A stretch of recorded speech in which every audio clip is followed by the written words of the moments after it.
Let's welcome Hugh Rosen. You.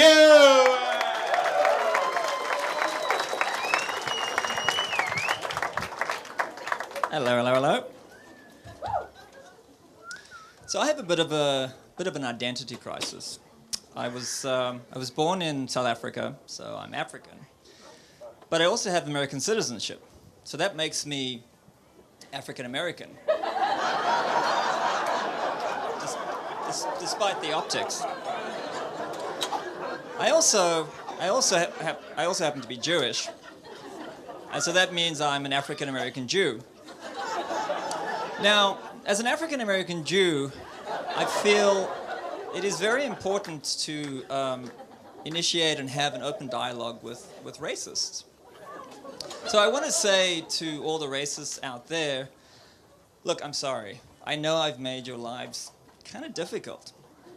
Basically, you don't really know whether to go with calling me a money-grubbing kike, or maybe the other option, which is a little bit more convenient, is use the N-word. It's kind of a toss-up. It's difficult. You know, but for myself, I get a bit confused with stereotypes too. This morning, I had a bagel for breakfast. And I didn't know whether I wanted to have it with lox or with fried chicken. But I'll be honest with you, being African American has actually been really good for me. I graduated from Howard University with a minority scholarship. And, you know, I've never actually had any issues hailing a cab in DC. That hasn't been an issue. And I was pulled over once on the road.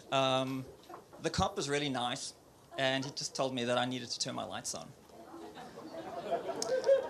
So I don't know, maybe these sort of myths about discrimination are just kind of an urban legend? I don't know. Although I will say this, I do get some weird looks when I go to my barber in Anacostia and ask for a fade.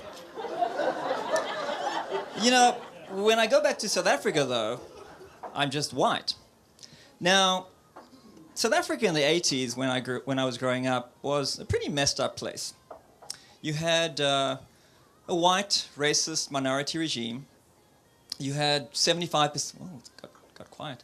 You had 75% of the population that were denied really basic human rights. But for me, I think the thing that was really most unfair and tragic about the system was there was no access to pornography. And remember, this was at a time way before the internet.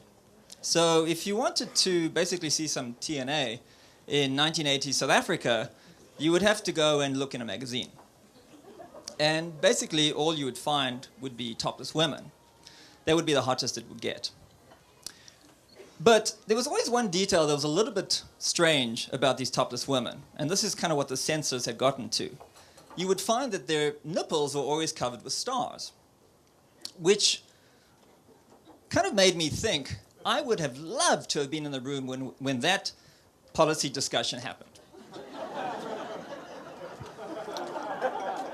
Gentlemen, I'd like to welcome you to the first meeting of the South African Society to formulate a policy on the viewing of nipples. Now, we are a Christian country, and we are a decent country, and we cannot allow our youth to be perverted by too much nipple. So, let's get down to business here. I'm thinking shapes. I'm thinking maybe a square, although that seems a bit conservative. Possibly a triangle. Triangle would be fun, although it seems a little bit like a vagina. You know what? Maybe let's go with something. Let's think out of the box. Let's go with something less geometric. A star. So, growing up, stars kind of took on a particular meaning for me.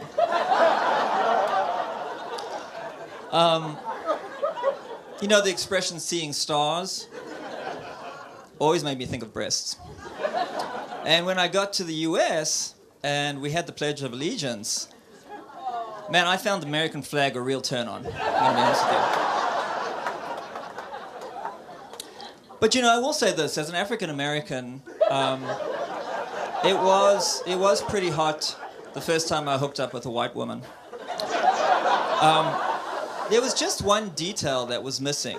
When her bra came off, there were these strange, round, circular bumps on the top of her breasts. I think something must have happened with her stars. That's my time, guys. Thank you.